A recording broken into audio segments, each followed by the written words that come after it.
Подготвени сме да не ги пуштаме децата на училиште, реагираат родители од Охрид и Струга, чишто деца со денови настава следат без струја.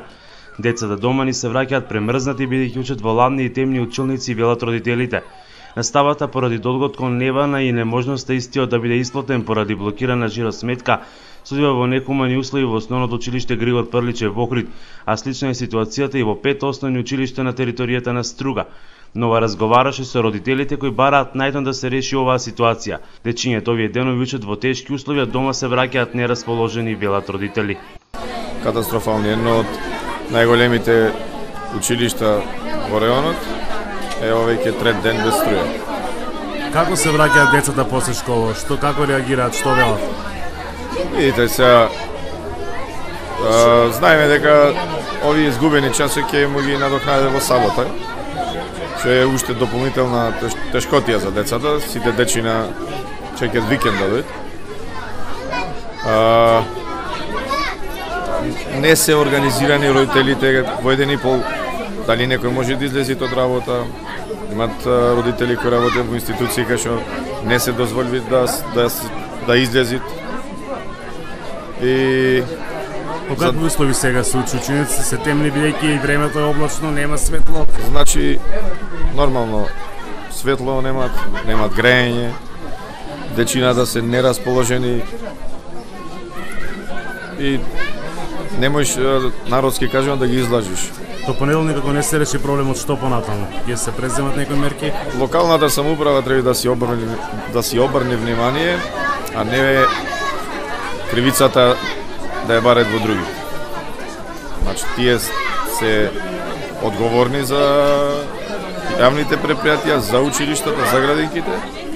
И моје мислење не треба да се вртат назад, кај кого бил долгот, од кого бил долго, него да си ја заврши нивната обврска.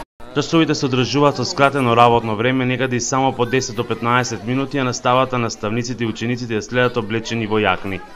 Без струја, без отоплување и скратени часови, а тоа како да не се нашкова. Што скратени, само појди и дојди. Така? Како се враќаат дома? Него ги чекаме. Пушти го едното нашкова, па другото за 2 сати. По колку остануваат на училиште? По 2 сати.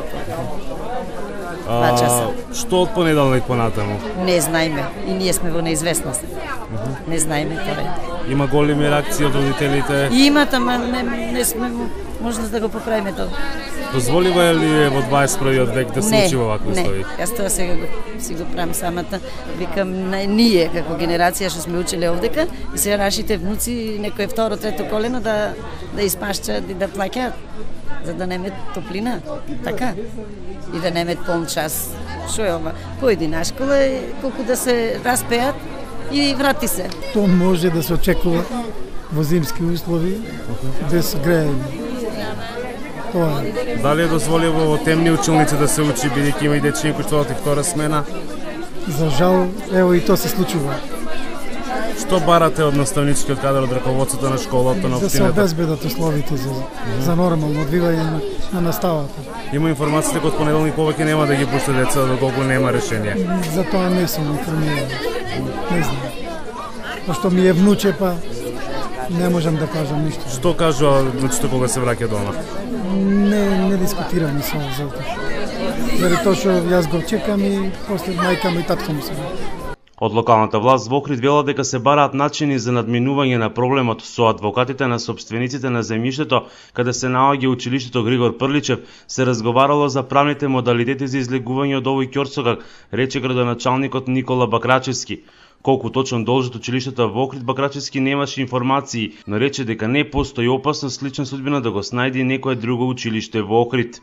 Во Струга 11 од вкупно 13 училишта се со блокирани жиросметки веќе подолго време, а од поголемите училишта веќе неколку дена без струја се основните училишта Јосип Броз Тито и браќа Милодиновци, во кои учат повеќе од 3000 ученици.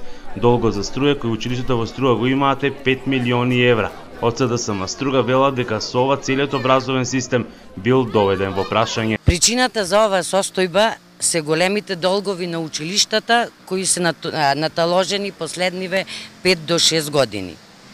Наместо власта и надлежните институции да се зафатат со решавање на овие проблеми во интерес на граѓаните и учениците, тие се занимаваат само со личните и партиските интереси.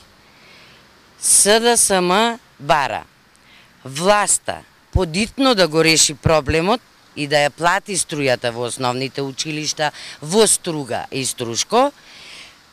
На тој начин ќе се овозможат основните услови за на некој начин да може да продолжи образовниот процес. Дополнително, ние, граѓаните на Струга, очекуваме одговори на следниве прашања. Што се крие зад одлуката старото основно училиште Браќа Миладиновци да се пренамени во музеј или комерцијален објект? Дали тоа значи негово целосно затворање, а со тоа и префрлување на учениците од ова училиште во основното училиште Јосип Броз Тито? Дали тоа што не е распишан тендер за набавка на дрва во училиштето Браќа Миладиновци е потврда дека ова училиште ќе биде затворено? Зошто е смената директорката на основното училиште Јосип Броз Тито? И последно, дали причина за ова е нејзиното несогласување токму со ВМРО ДПМНЕ околу отворањето на нови паралелки на албански јазик во основното училиште Јосип Броз Тито?